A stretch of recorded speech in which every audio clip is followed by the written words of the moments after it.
एक दिन अकबर अपने दरबार में बैठे राज्य के कार्य देख रहे थे।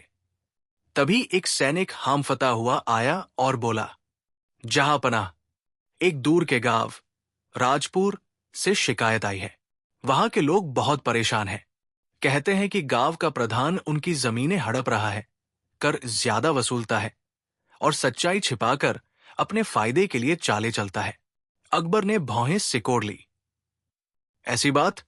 तो फिर वहां के सूबेदार ने क्या किया?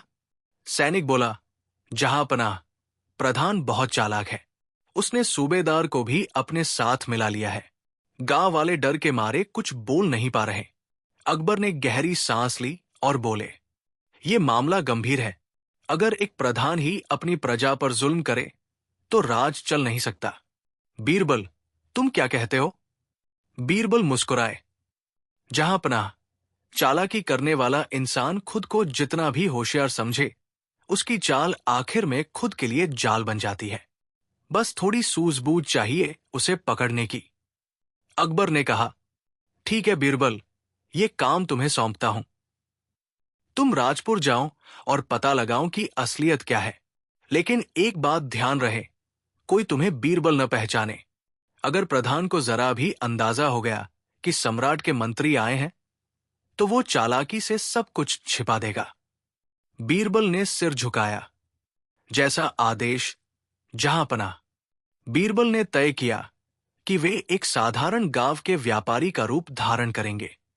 उन्होंने अपने दरबारी वस्त्र उतारे, एक साधारण धोती और कुर्ता पहना, सिर पर पगड़ी बांधी और हाथ में एक पुरानी झोली लेकर राजपुर की ओर निकल पड़े। राजपुर गांव पहुंचते ही उन्होंने देखा कि वहां का माहौल कुछ अजीब है। गांव के लोग बहुत चुप थे, आंखों में डर था। जब भी कोई सरकारी आदमी या प्रधान के चौकीदारों का जिक्र होता, लोग डर के मारे बात बदल देते। बीरबल ने सोचा, कुछ तो है जो ये लोग कहना नहीं चाहते। गांव का प्रधान हरिपाल था, 40 वर्ष का, सशक्त शरीर वाला, तीखी आंखों वाला आदमी। बाहर से तो वो बड़ा ईमानदार और मददगार दिखता था। हर आने जाने वाले का स्वागत करता, मंदिर में दान देता और अपने घर के सामने एक बड़ा बोर्ड लगवाया था, जनता की सेवा ही मेरा धर्म है। लेकिन भीतर से वो बहुत चालाक था। उसने अपने प्रभाव से गांव की जमीनें धीरे धीरे अपने नाम कर ली थी। जिस किसान की जमीन उपजाऊ होती, वो किसी न किसी बहाने उसे करके बदले जब्त कर लेता। फिर वही जमीन दूसरे गांव के व्यापारियों को ऊंचे दामों पर बेच देता।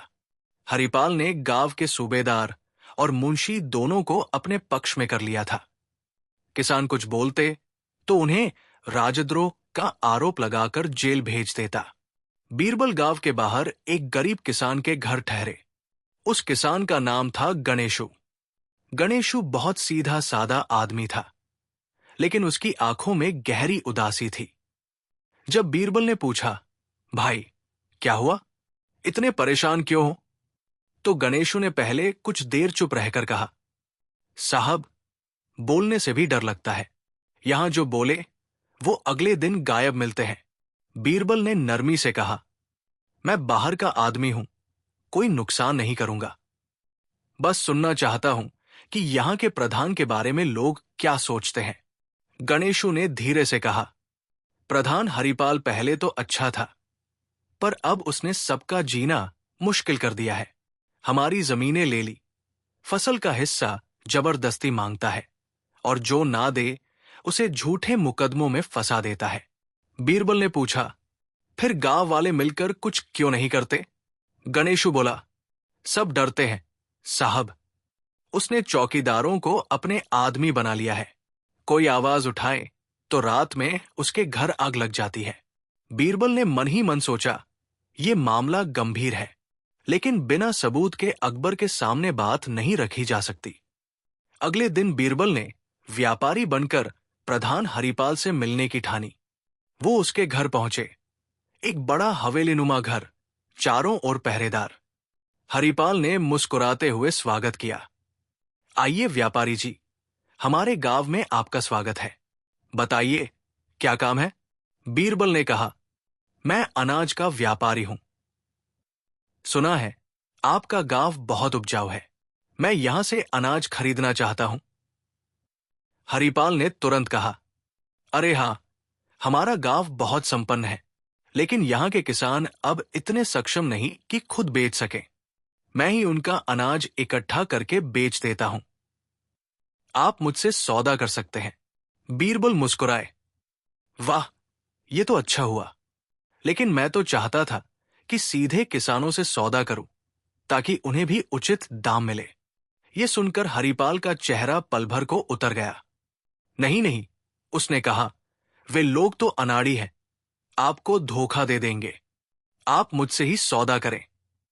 बीरबल को उसकी चालाकी का अंदाजा हो गया। उन्होंने कहा, ठीक है, मैं सोचकर बताऊंगा, और वहां से निकल गए। रात को बीरबल ने गांव के कुछ ईमानदार लोगों को गुप्त रूप से बुलाया। गणेशु, एक बुजुर्ग किसान रामलाल और एक नौजवान गोविंद, ये तीनों उसके पास आए। बीरबल ने कहा, अगर तुम लोग डर छोड़ दो तो मैं तुम्हारी मदद कर सकता हूं, लेकिन इसके लिए मुझे सबूत चाहिए कि प्रधान गांव वालों के साथ अन्याय करता है। रामलाल बोला, साहब, उसके घर के पिछवाड़े एक गोदाम है जहां वो किसानों का अनाज रखता है। वो कहता है कि ये कर के रूप में लिया गया है, लेकिन असल में वो उसे शहर में बेच देता है। बीरबल ने कहा, बस यही चाहिए था। कल रात हम उस गोदाम का हाल देखेंगे। अगली रात बीरबल और उसके 3 साथी चुपचाप हरिपाल के गोदाम के पास पहुंचे। दरवाजे पर पहरेदार थे, लेकिन बीरबल ने पास के कुएं से निकली कीचड़ से अपने कपड़े मैले किए और बोला, हम खेतों से लौट रहे हैं, रास्ता भटक गए, जरा पानी पीने देंगे? पहरेदारों ने उन्हें जाने दिया। बीरबल ने मौके का फायदा उठाकर गोदाम के अंदर झांका। अंदर अनाज से भरे बोरे, जिन पर लिखा था, कर रूपी संग्रह जनता से, लेकिन नीचे के हिस्से पर नई मुहरें थी, हरिपाल ट्रेडिंग कंपनी, आगरा। बीरबल समझ गए, ये वही अनाज है जो किसानों से कर के नाम पर लिया गया और अब शहर में बेचने की तैयारी है।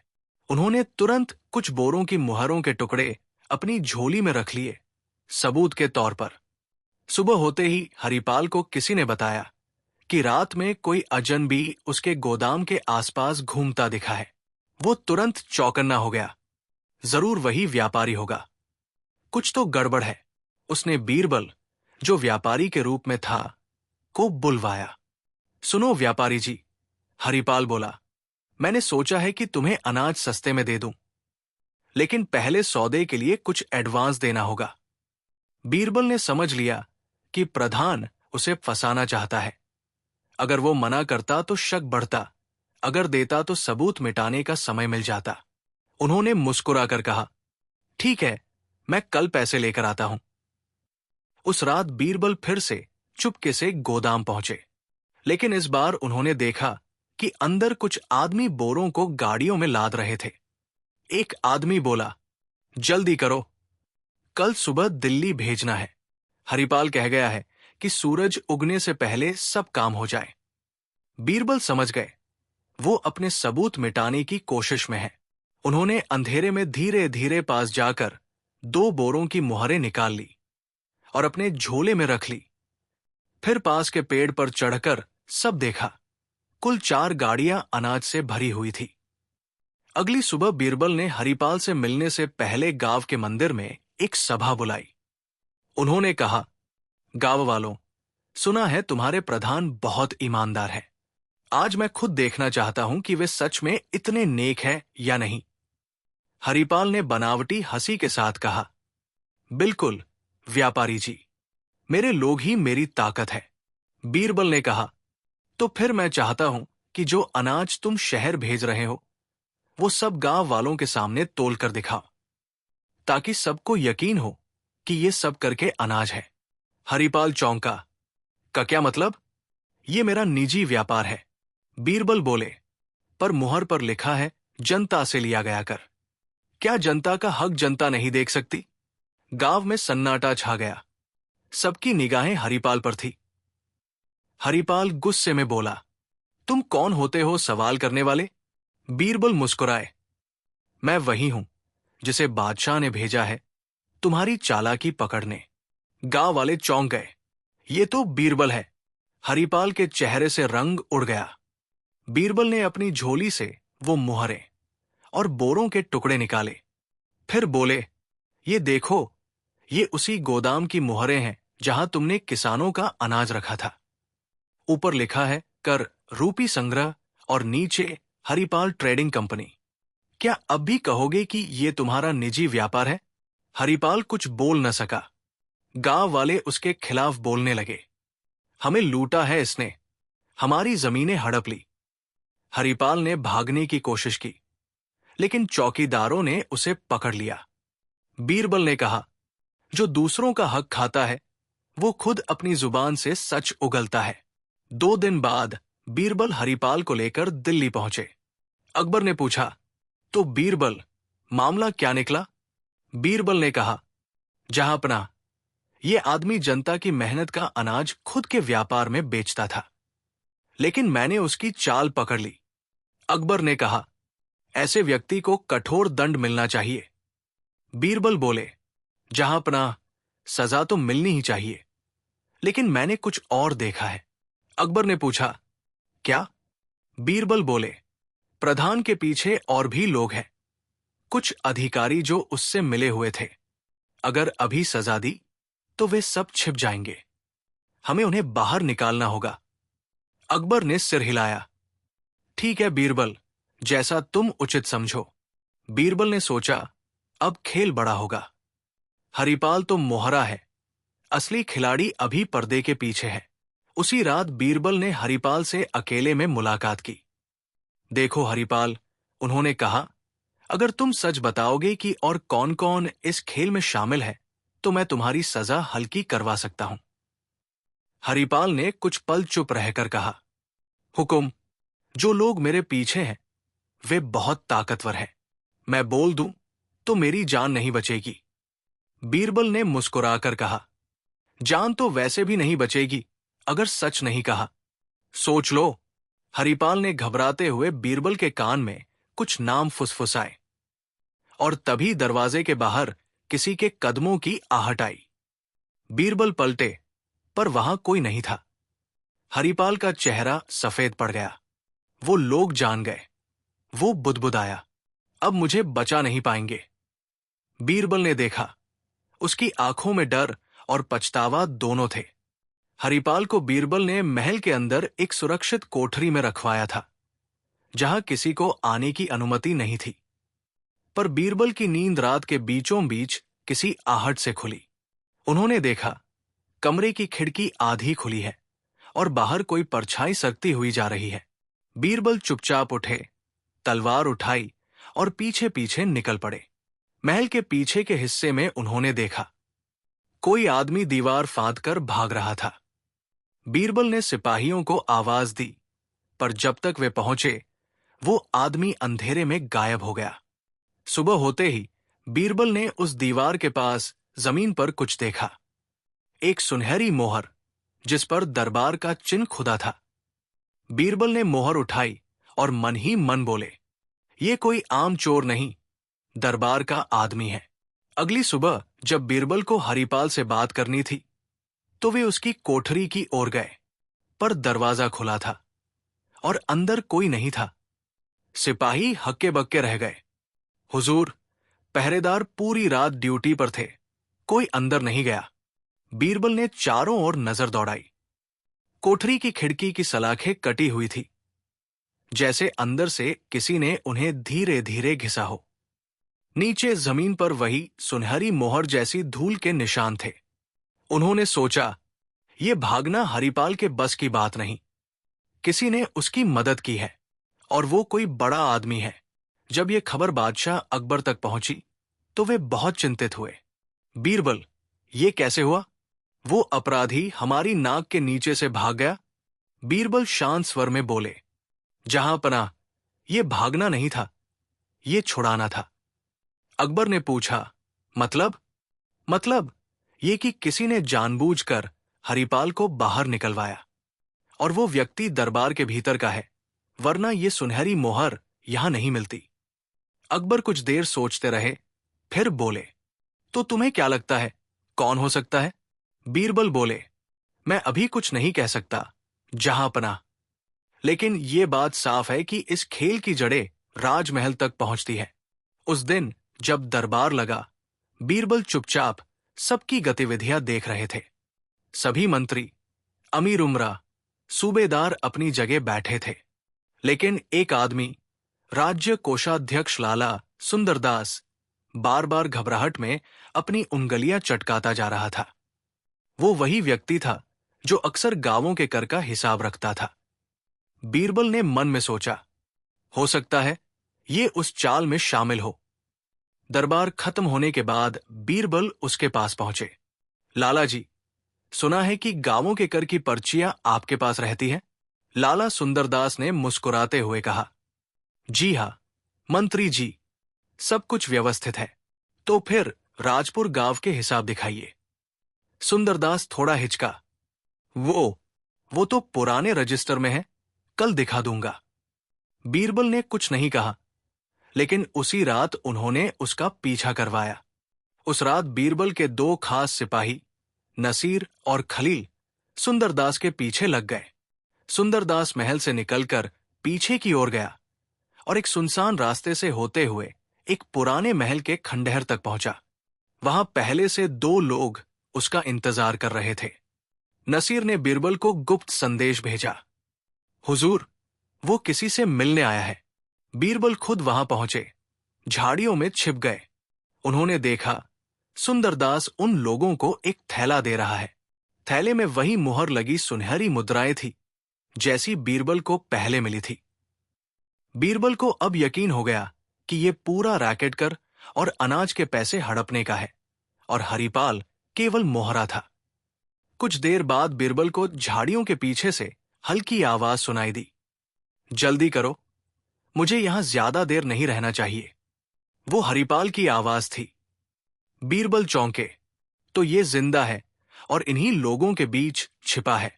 उन्होंने सिपाहियों को संकेत दिया कि वे थोड़ी दूरी से पीछा करें, खुद वही रहें। हरिपाल और सुंदरदास के साथ जो तीसरा आदमी था, वो नकाब में था, पर उसकी चालढाल किसी सैनिक अधिकारी जैसी थी। बीरबल ने ध्यान से देखा। उसके तलवार के मूठ पर वही नक्काशी थी जो सिर्फ राज्य गार्ड के प्रमुखों के पास होती थी। अगले दिन बीरबल ने महल के रिकॉर्ड विभाग में जाकर राज्य गार्ड के प्रमुखों की सूची मंगवाई। 3 नाम थे, किलेदार अजमल खान, सेना नायक रघुवीर सिंह, सुरक्षा अधिकारी कासिम अली। इनमें से किसी एक ने हरिपाल को छुड़ाया होगा। बीरबल ने सोचा, मुझे इन तीनों को परखना होगा। उन्होंने तीनों को अलग अलग कारणों से अपने कक्ष में बुलाया। पहले आए अजमल खान, भारी शरीर पर तेज नजरें। बीरबल ने कहा, सुना है रात में महल के पीछे किसी ने दीवार फांदी। गार्ड तो आप ही थे वहां, कुछ देखा? अजमल बोला, हुजूर, कुछ नहीं देखा, सब शांत था। बीरबल ने सिर हिलाया। ठीक है। फिर आए रघुवीर सिंह, आत्मविश्वासी, लेकिन उसके हाथों में कीचड़ के निशान थे। बीरबल ने पूछा, रात को कहाँ थे? वो बोला, सैनिक अभ्यास में। आखिरी में आए कासिम अली, वो नजरें नहीं मिला पा रहा था। बीरबल बोले, सुना है आपके पास दरबार की सुनहरी मुहर रहती है? कासिम ने हिचकते हुए कहा, हां, रहती थी, पर खो गई है। बीरबल ने मुस्कुराकर कहा, अच्छा, अब सारा शक उसी पर गया। बीरबल जानते थे कि सीधे पकड़ने से सबूत नहीं मिलेगा। उन्होंने एक योजना बनाई। अगले दिन उन्होंने अकबर से कहा, जहांपनाह, मैं एक सभा बुलाना चाहता हूं, जिसमें राजपुर गांव के सुधार का प्रस्ताव रखा जाएगा। जो भी व्यक्ति उसमें सच्ची दिलचस्पी रखता होगा, वही असली राजभक्त होगा। अकबर ने अनुमति दे दी। सभा में वही 3 अधिकारी, सुंदरदास और कुछ अन्य मंत्री बुलाए गए। सभा शुरू होते ही बीरबल ने कहा, हमने राजपुर में नया अनाज गोदाम बनवाने का फैसला किया है। जिसके पास पुरानी जमीन का रिकॉर्ड है, वो हमारे पास जमा करे। लाला सुंदरदास बेचैन हुआ। हुजूर, वो रिकॉर्ड तो हरिपाल के पास था। बीरबल बोले, तो फिर अब उसे कहाँ रखा गया है? सुंदरदास हकलाने लगा, शायद जले में। बीरबल ने आंखों में गहराई से देखा और कहा, ठीक है, कल उस जगह का मुआयना करेंगे। अगले दिन बीरबल अपनी टीम के साथ उसी पुराने खंडहर पहुंचे। सिपाही जगह जगह तलाश कर रहे थे कि अचानक एक ईंट के पीछे से उन्हें एक लिफाफा मिला। लिफाफे में रेशमी कपड़े में लिपटे कुछ कागज थे। राज्य की मुहर लगी हुई थी और उन कागजों पर हस्ताक्षर थे, कासिम अली, सुरक्षा अधिकारी। बीरबल ने धीरे से कहा, तो यही असली गद्दार है। उसी वक्त अचानक पीछे से एक तेज धमाका हुआ। सिपाहियों में भगदड़ मच गई। जब बीरबल मुड़े तो देखा कासिम अली घोड़े पर सवार भाग रहा था और उसके पीछे हरिपाल भी था। बीरबल ने घोड़ा उठाया और पीछा किया। घोड़े हवा की तरह दौड़ रहे थे। रास्ता जंगलों से होकर निकलता था। कभी पेड़ों की शाखाएं रास्ता रोकती, कभी कीचड़ भरे गड्ढे आते। आखिरकार एक तंग घाटी में बीरबल ने उन्हें घेर लिया। कासिम अली तलवार निकालकर बोला, पीछे हट जाओ बीरबल, तुम्हें अंदाजा नहीं तुम किससे टकरा रहे हो।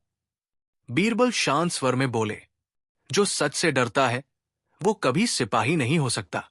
दोनों में तलवारें टकराईं। चिंगारियां निकली, धूल उड़ने लगी। हरिपाल भागने की कोशिश करने लगा, लेकिन बीरबल के सिपाहियों ने उसे पकड़ लिया। लड़ाई के बीच अचानक कासिम अली की जेब से एक चिट्ठी गिर गई। बीरबल ने उसे उठाया। उस पर लिखा था, राज्य के अनाज और कर का नया सौदा मंजूर, हस्ताक्षर एएस। बीरबल के मन में तूफान उठा। एएस कौन है? कोई ऐसा जो कासिम से भी ऊपर है। जब सब दिल्ली लौटे तो अकबर ने पूछा, तो अब सारा खेल समझ आ गया? बीरबल ने कहा, जहां पनाह, आधा सच मिला है, पूरा नहीं।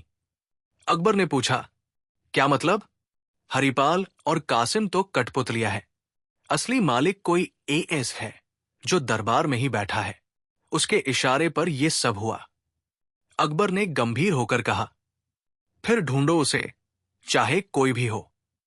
बीरबल ने दरबार के सभी दस्तावेजों की पड़ताल शुरू की। हर पत्र, हर आदेश देखा। आखिरकार उन्हें एक जगह कुछ अजीब मिला। कर विभाग की रसीदों पर नीचे छोटे अक्षरों में लिखा था, अप्रूव्ड बाय एडवाइजर सैयद, यानी एएस एडवाइजर सैयद, जो अकबर का विश्वसनीय सलाहकार था।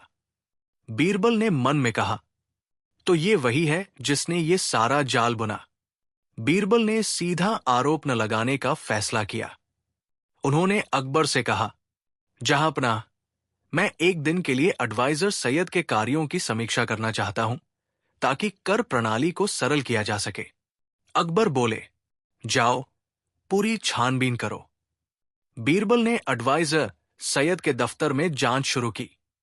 वहां उन्हें कुछ मुहरें, अनाज के सौदे के पत्र और हरिपाल ट्रेडिंग कंपनी की रसीदें मिली, जिन पर एडवाइजर सैयद के दस्तखत थे।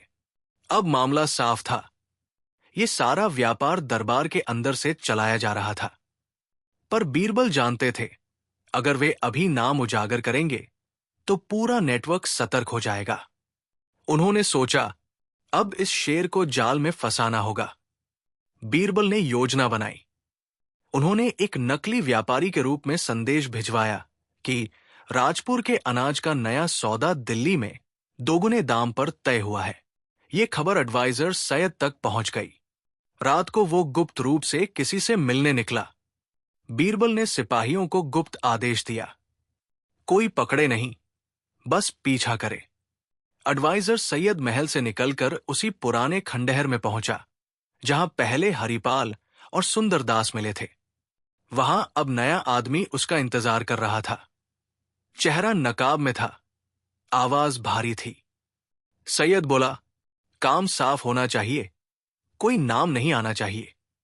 बीरबल को शक हो गया है। वो आदमी बोला, चिंता मत करो, सब बंदोबस्त हो जाएगा। बीरबल, जो पास की दीवार के पीछे छिपे थे, सब सुन रहे थे। लेकिन अचानक वो दीवार अंदर से गिर गई। शोर हुआ और दोनों भाग गए। बीरबल बाहर निकले, बस कुछ कागज के टुकड़े हाथ लगे जिन पर लिखा था, मिशन दरबार, अगला कदम 10वीं तारीख। 10वीं तारीख अब केवल 2 दिन दूर थी। बीरबल ने सोचा, दरबार में कुछ बड़ा होने वाला है, शायद अकबर को ही निशाना बनाया जाए। उन्होंने सुरक्षा बढ़ा दी, पहरे तिगुने कर दिए और एडवाइजर सैयद पर नजर रखी।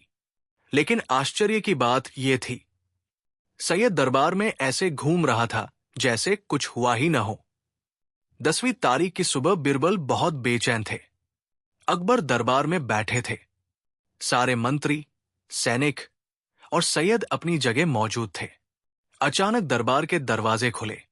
एक सैनिक हांफता हुआ आया और बोला, हुजूर, राजपुर की सीमा पर बगावत हो गई है।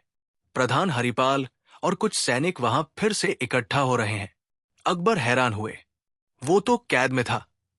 बीरबल समझ गए, ये सब योजना के तहत है।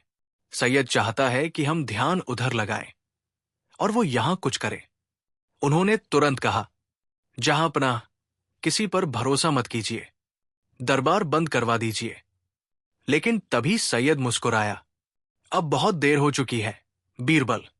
उसने अपने अंगरक्षकों को इशारा किया। पल भर में 5-6 नकाबपोश आदमी भीतर घुस आए। बीरबल ने तलवार खींची। अकबर पीछे हटे। दरबार में अफरातफरी मच गई। लेकिन तभी बाहर से तोप की आवाज गूंजी और सारा महल धुएं में भर गया। धुआं छंटने पर बीरबल ने देखा, एडवाइजर सैयद गायब था। अकबर सुरक्षित थे, पर कई सिपाही घायल थे।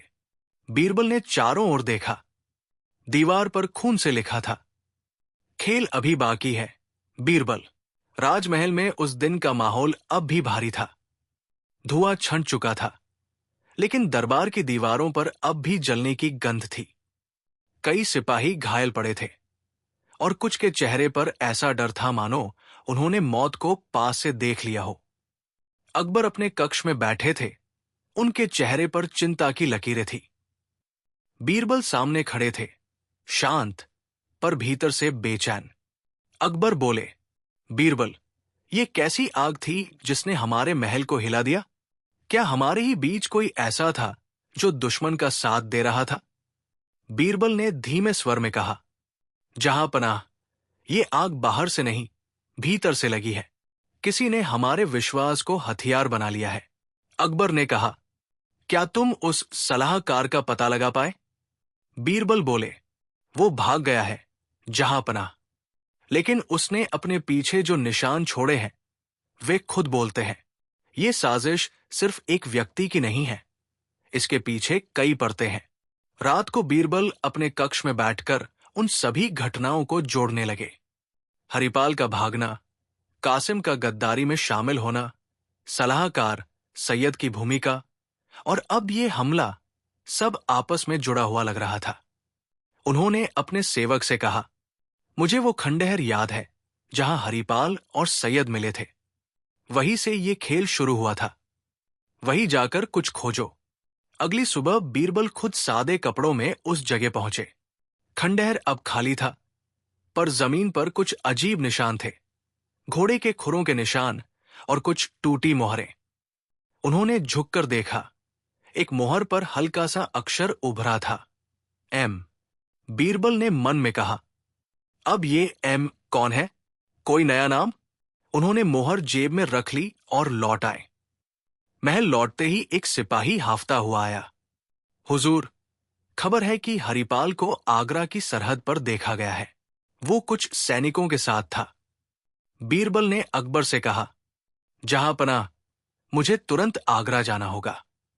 अगर हरिपाल जिंदा है तो वही इस जाल की गुत्थी सुलझा सकता है। अकबर ने कहा, जाओ, लेकिन सावधान रहना। अब बात सिर्फ एक गांव की नहीं रही, यह राज्य की सुरक्षा का मामला है। बीरबल ने कुछ विश्वसनीय सिपाहियों के साथ यात्रा शुरू की। रास्ता लंबा था, धूल भरे मैदान, जंगलों की गहराई और बीच बीच में सूने गांव। हर जगह लोगों में डर था, जैसे कोई अनदेखा खतरा मंडरा रहा हो। तीसरे दिन वे एक छोटे सराय में रुके। वहां एक बूढ़ा सराय मालिक था, जिसने धीरे से कहा, साहब, यहां सावधान रहना। कुछ दिन पहले कुछ हथियारबंद लोग इसी रास्ते से गए थे। उनके पास अनाज की गाड़ियां थी, पर अनाज कम और बक्से ज्यादा थे। बीरबल ने पूछा, क्या तुमने उनका चेहरा देखा? बूढ़ा बोला, नहीं, सब नकाब में थे। बस उनके एक साथी ने मंसूर नाम लिया था।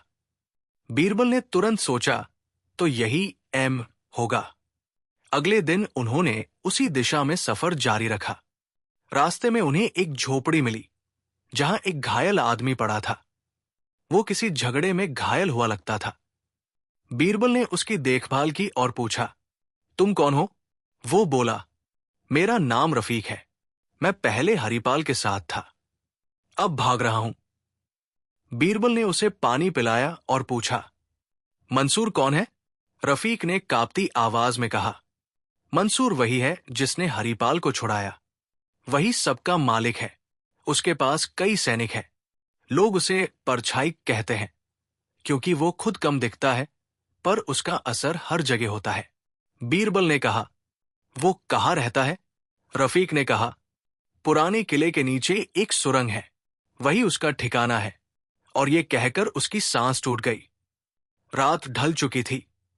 बीरबल और उनके साथी आगरा के बाहर उस पुराने किले की ओर बढ़े। किला सुनसान था, लेकिन बीरबल की नजरें कुछ खोज रही थी। उन्होंने दीवार के पास झाड़ियों के नीचे मिट्टी उखाड़ी। नीचे एक पत्थर की पटिया थी। जब उसे हटाया गया तो नीचे अंधेरी सुरंग का मुहाना दिखाई दिया। बीरबल ने कहा, यही है वो रास्ता जहां सच्चाई छिपी है। सिपाहियों ने मशालें जलाई और भीतर उतर गए। सुरंग लंबी थी। दीवारों पर पुरानी लकीरें बनी थी। कहीं कहीं खून के धब्बे भी थे। थोड़ी दूर जाकर उन्होंने देखा, एक बड़ा कमरा था, जिसमें लकड़ी के बक्से रखे थे। बीरबल ने एक बक्सा खोला। उसमें सोने की मुद्राएं, हथियार और कुछ पत्र थे। पत्रों में लिखा था, राज्य के भीतर गड़बड़ी फैलाने की योजना तैयार है। जब समय आएगा, दिल्ली से लेकर आगरा तक सब हमारे नियंत्रण में होगा। बीरबल ने पत्र जेब में रख लिया। अचानक पीछे से आवाज आई, तो आखिर तू पहुंच ही गया, बीरबल। बीरबल मुड़े। सामने वही मंसूर खड़ा था। लंबा कद, गहरी आंखें और चेहरे पर आत्मविश्वास। उसके साथ 4 आदमी थे, सब हथियारबंद। मंसूर बोला, मैं जानता था तू आएगा। तू बीरबल है, अकबर का दिमाग, लेकिन आज तेरी चाल नहीं चलेगी। बीरबल शांत स्वर में बोले, तुम क्यों ये सब कर रहे हो? राज्य की समृद्धि को नष्ट करने से तुम्हें क्या मिलेगा? मंसूर हंसा, मुझे नहीं, उन्हें मिलेगा जो सत्ता चाहते हैं। मैं तो सिर्फ रास्ता साफ कर रहा हूं। जब दिल्ली में आग लगेगी, तब असली मालिक सामने आएगा। बीरबल ने कहा, कौन है वो असली मालिक? मंसूर ने मुस्कुराकर कहा, अगर नाम जानना है तो जिंदा बचना होगा। और उसने तलवार उठा ली। लड़ाई शुरू हुई। बीरबल ने अपनी तलवार से 2 हमलावरों को घायल किया। मंसूर तेज था, लेकिन बीरबल की चालें उससे भी तेज थी। लड़ाई के बीच में सुरंग की दीवार से एक पत्थर गिरा और पीछे एक और रास्ता खुल गया।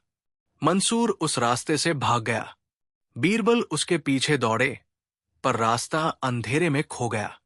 जब वे लौटे तो एक घायल सैनिक ने कहा, हुजूर, वो मंसूर नहीं, हरिपाल था, जो मंसूर के नाम से काम कर रहा था। असली मंसूर कोई और है। बीरबल स्तब्ध रह गए। तो फिर ये सब किसके लिए? सैनिक ने कांपते हुए कहा, वो नाम मैंने सुना था, मीर खान, वही असली मालिक है। और उसकी आंखें बंद हो गई। बीरबल सबूतों और पत्रों के साथ दिल्ली लौटे। अकबर ने ध्यान से सब सुना। तो अब ये मीर खान कौन है? बीरबल बोले, वही जो कई वर्षों से हमारे पड़ोसी राज्य के साथ मेलजोल की बात करता रहा है। उसने भीतर ही भीतर हमारे राज्य में अपने आदमी बिठा दिए हैं। अकबर ने कहा, अब हमें जल्द कदम उठाना होगा। बीरबल बोले, जहां पनाह, जल्दबाजी में नहीं।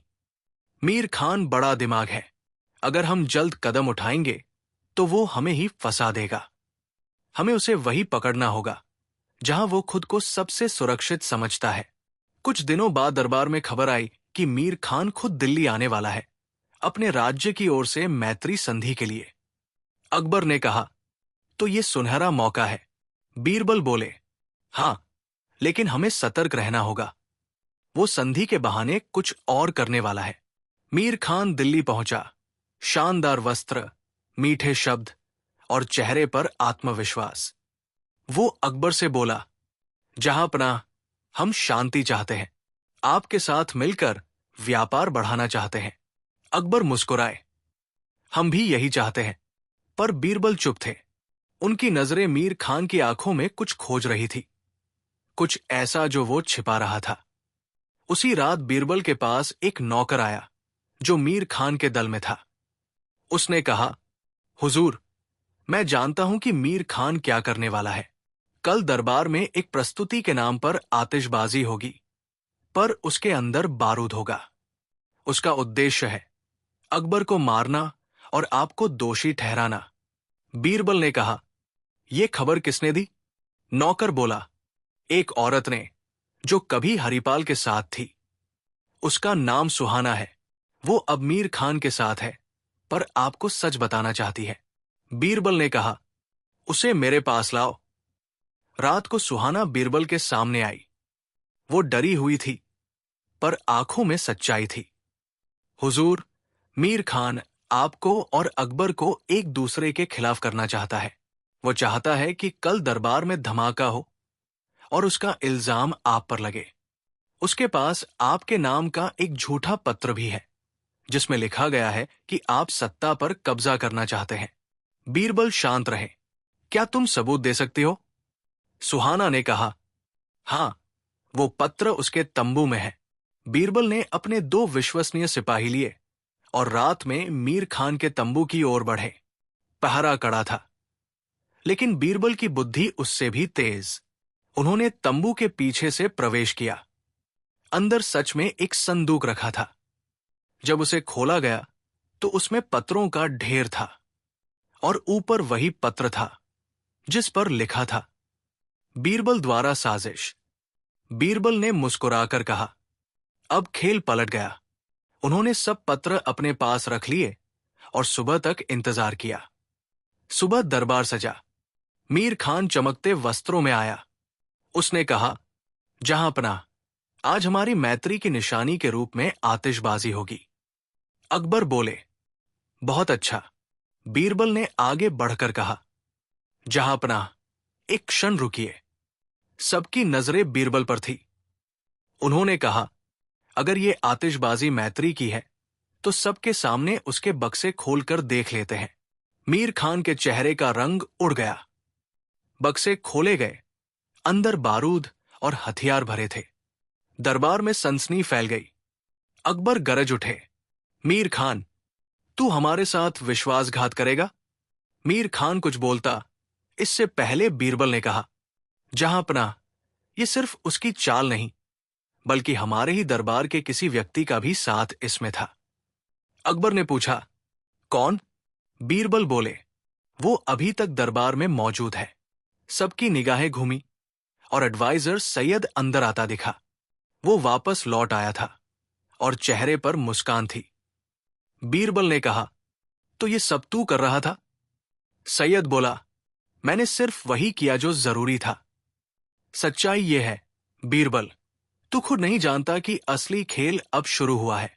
मीर खान तो सिर्फ मोहरा था। अकबर ने गुस्से में कहा, तूने दरबार से गद्दारी की है। सैयद हंसा, जहां पनाह, गद्दारी तब होती है जब कोई हार मान ले। मैं तो बस जीत के रास्ते पर हूं। उसी पल उसने अपनी जेब से धुआं छोड़ने वाला गोला फेंका और पूरा दरबार धुएं से भर गया। जब धुआं छंटा तो एडवाइजर सैयद गायब था। बीरबल ने चारों ओर देखा। मीर खान पकड़ा जा चुका था, पर सैयद फिर चला गया। उन्होंने धीरे से कहा, अब असली लड़ाई शुरू होगी। अकबर ने कहा, बीरबल, मैं तुम पर भरोसा करता हूं। उसे ढूंढो, चाहे वो धरती के किसी भी कोने में छिपा हो। बीरबल ने सिर झुकाया। जहांपनाह, वो अब सिर्फ एक गद्दार नहीं, बल्कि एक परछाई बन चुका है, और मैं उस परछाई का पीछा करूंगा। राजमहल में एडवाइजर सैयद के भाग जाने के बाद सब कुछ शांत दिख रहा था, पर बीरबल के मन में तूफान था। उन्होंने अपने कक्ष में अकेले बैठकर सारी घटनाओं को जोड़ना शुरू किया। हरिपाल का चालाक गांव प्रधान बनना, कासिम अली की गद्दारी, मंसूर नाम से चल रहा भेष, और अब सैयद का रहस्यमय गायब हो जाना। बीरबल ने सोचा, इतनी बड़ी साजिश कोई अकेला नहीं चला सकता। इसके पीछे कोई ऐसा है जो दरबार के भीतर भी ताकतवर है और बाहर भी। अकबर ने बीरबल को बुलाया। बीरबल, अब बहुत हो गया। हम इस आग को और फैलने नहीं देंगे। मैं चाहता हूं कि इस पूरे खेल की जड़ें अब उजागर हों। बीरबल ने सिर झुकाया। जहांपनाह, अब ये आखिरी चाल होगी। इसके बाद कोई राज नहीं बचेगा। बीरबल हमेशा की तरह तर्क और सबूत से काम लेते थे। उन्होंने एडवाइजर सैयद के पुराने निवास की तलाशी का आदेश दिया। वहां एक पुरानी मेज के अंदर उन्हें एक किताब मिली। उसका नाम था राज्य के रहस्य और नए युग की व्यवस्था। किताब में कई जगह सैयद के हाथ की लिखावट थी, और एक पन्ने पर लिखा था, जब प्रजा और दरबार के बीच दीवार गिरा दी जाएगी, तब असली शासक वही बनेगा जो सबको अपनी मुट्ठी में रखेगा। बीरबल ने देखा, किताब के आखिरी पन्ने में 3 नाम थे: हरिपाल, गांव प्रधान; कासिम अली, सुरक्षा अधिकारी; लाला सुंदरदास, कोषाध्यक्ष। और सबसे नीचे लिखा था, प्रमुख योजना, मीर खान द्वारा निर्देशित, सैयद के माध्यम से। बीरबल समझ गए, तो मीर खान और सैयद दोनों किसी और के हाथ की कठपुतलियां थे। लेकिन कौन? उन्होंने किताब को बंद किया और एक पंक्ति पर नजर पड़ी। यदि कोई मुझे ढूंढे तो उसे चांदनी चौक के पुराने हवेली के तहखाने में मिलेगा, वहां जहां सच्चाई दबी है। अगले दिन बीरबल कुछ विश्वसनीय सिपाहियों के साथ चांदनी चौक पहुंचे। वहां एक पुरानी हवेली थी, जर्जर, पर भीतर से अब भी भव्यता झलकती थी। उन्होंने अंदर कदम रखा। हवेली में सन्नाटा था, लेकिन जैसे ही वे तहखाने की ओर बढ़े, ठंडी हवा का झोंका आया। नीचे पत्थर की सीढ़ियां थी, जिनके नीचे मशाल की हल्की रोशनी झिलमिला रही थी। नीचे एक बड़ा कमरा था, और उसके बीच में एक मेज पर बैठा एक बूढ़ा आदमी। चांदी जैसे बाल, तीखी आंखें, पर चेहरे पर शांति। बीरबल ने कहा, तुम कौन हो? बूढ़ा आदमी मुस्कुराया। मैं वही हूं जिसे सब नहीं जानते, पर सबका खेल मैं ही चलाता हूं। बीरबल आगे बढ़े। क्या तुम मीर खान के पीछे का असली चेहरा हो? वो बोला, हां, लेकिन मीर खान, सैयद, हरिपाल, ये सब मेरे मोहरे थे। मैं हूं महमूद शाह, कभी इस राज्य का सलाहकार, फिर धोखा खाने वाला, और अब बदला लेने वाला। बीरबल ने कहा, तुम्हारा नाम तो अकबर के पिता हुमायूं के समय में सुना था, लेकिन तुम तो मर चुके थे। महमूद शाह मुस्कुराया। मर गया था नाम से, लेकिन मैं जिंदा रहा अपनी आग के साथ। मुझे झूठे आरोपों में दरबार से निकाला गया था। मैंने कसम खाई थी, एक दिन वही दरबार मैं झुका दूंगा। तो इसलिए तुमने हरिपाल को प्रधान बनाया, ताकि नीचे से खेल शुरू हो? हां, महमूद शाह ने कहा, हरिपाल मेरा पहला मोहरा था। उसने गांवों की उपज और अनाज पर कब्जा किया, ताकि जनता सरकार से नाराज हो। फिर कासिम अली को इस्तेमाल किया, ताकि सेना में फूट पड़े। फिर सैयद और मीर खान ने दिल्ली के भीतर आग लगाई, और मैं सब देखता रहा, क्योंकि मेरी एक ही चाह थी, अकबर को झुकते देखना। बीरबल ने शांत स्वर में कहा, और जब तुमने देखा कि सब खुलने लगा, तो सैयद को बलि का बकरा बना दिया। महमूद शाह हंसा। तुम वाकई बुद्धिमान हो, बीरबल, पर अब देर हो चुकी है। दरबार में मेरा आदमी पहले ही पहुंच चुका है। उसी समय अकबर दरबार में बैठे थे। सामान्य दिन की तरह सब मंत्री मौजूद थे, लेकिन एक नया संदेशवाहक अंदर आया और बोला, जहांपनाह, बीरबल ने संदेश भेजा है कि दरबार तुरंत खाली कर दिया जाए। खतरा है। अकबर चौंके। क्या खतरा? संदेशवाहक बोला, महल के नीचे बारूद रखा गया है। अगर आदेश न मिले तो सब नष्ट हो जाएगा।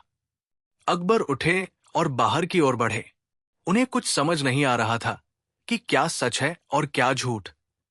इसी बीच बीरबल भी महल की ओर लौट रहे थे, घोड़े पर सवार। जैसे ही वे पहुंचे, दरबार के द्वार बंद हो चुके थे। उन्होंने सैनिकों से कहा, अंदर कोई मत जाए, ये जाल है। दरबार के भीतर अब सिर्फ अकबर और वो झूठा संदेशवाहक था।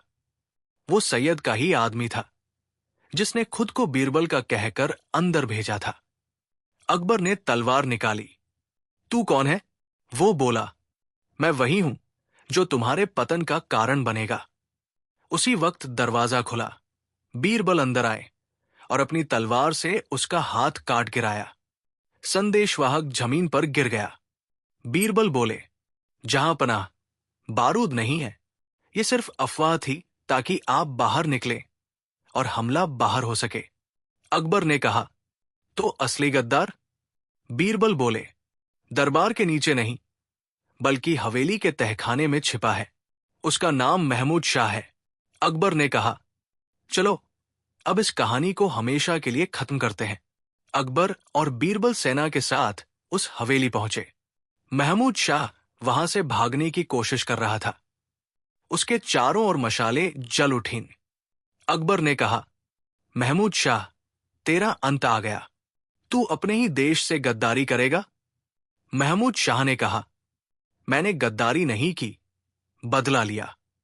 जब मैं सच्चाई बोलता था तब किसी ने सुना नहीं, अब मैं सुनाने आया हूं। बीरबल बोले, सच बोलने वाला लोगों को जोड़ता है, तोड़ता नहीं। तूने साजिश रची, निर्दोषों की जान ली, यही तेरी हार है। महमूद शाह हंसने लगा। हार तो तुम्हारी भी है बीरबल। तुम समझते रहे कि तुम सब कुछ जानते हो, पर सैयद अब भी जिंदा है और वो यहां नहीं, महल के भीतर है। अकबर चौंके। क्या? उसी वक्त एक सैनिक भागता हुआ आया। हुजूर, सैयद को महल के अंदर पकड़ा गया है। वो राजा के भेष में घुसा था। बीरबल मुस्कुराए। यही तुम्हारी आखिरी चाल थी महमूद शाह, लेकिन अब खेल खत्म। महमूद शाह ने जमीन से तलवार उठाई और बीरबल पर झपटा, पर बीरबल ने एक ही वार में उसकी तलवार गिरा दी। वो जमीन पर गिर पड़ा। अकबर बोले, उसे कैद कर लो। उसके साथ जो भी इस साजिश में शामिल थे, सबको पकड़ो। सैनिकों ने महमूद शाह को बांध लिया। उसकी आंखों में अब पछतावा था, पर देर हो चुकी थी। अगले दिन सैयद को दरबार में लाया गया। वो थका हुआ, घायल और टूटी हुई हालत में था। अकबर बोले, तू जो मेरे सलाहकार के रूप में बैठा था, उसने मेरे ही राज्य के खिलाफ साजिश रची। सैयद बोला, जहांपनाह, मैंने जो किया वो एक गलत फहमी थी। मैं सिर्फ उस महमूद शाह की बातों में आ गया।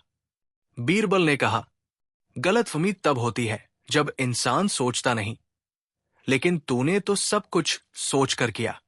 तू हरिपाल से लेकर मीर खान तक हर किसी को इस्तेमाल करता रहा। तूने गांव वालों का अनाज छीना, सैनिकों को भड़काया और दरबार को तोड़ने की कोशिश की। सैयद चुप रहा। अकबर बोले, तेरी सजा वही होगी जो गद्दारों की होती है, जेल की अंधेरी कोठरी में ताउम्र कैद। सैयद को ले जाया गया। दरबार में शांति छा गई। कुछ दिनों बाद अकबर और बीरबल राजपुर गांव पहुंचे, जहां से ये पूरी कहानी शुरू हुई थी। गांव अब पहले जैसा नहीं रहा।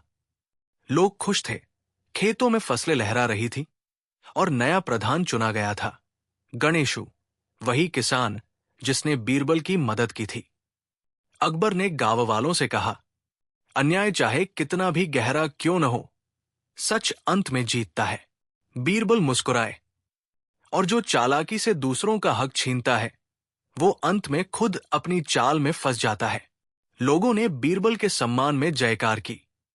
गांव में त्योहार जैसा माहौल बन गया। रात को बीरबल अकेले बैठे थे। अकबर उनके पास आए और बोले, बीरबल, तुमने फिर से राज्य को बचा लिया। तुम्हारे बिना ये साजिश शायद सफल हो जाती। बीरबल ने विनम्रता से कहा, जहांपनाह, ये मेरा नहीं, न्याय का विजय है। गांव का एक गरीब किसान गणेशु अगर सच न बोलता तो मैं कुछ न कर पाता। अकबर ने कहा, सच में जनता ही राज्य की ताकत है। फिर दोनों चुप हो गए। बाहर चांदनी रात थी और महल के ऊपर शांति छाई हुई थी। बीरबल ने आसमान की ओर देखा और मन ही मन कहा, हरिपाल, सैयद, मीर खान, महमूद शाह, सबकी चालें खत्म हो गई। अब राज्य में फिर से उजाला लौट आया है।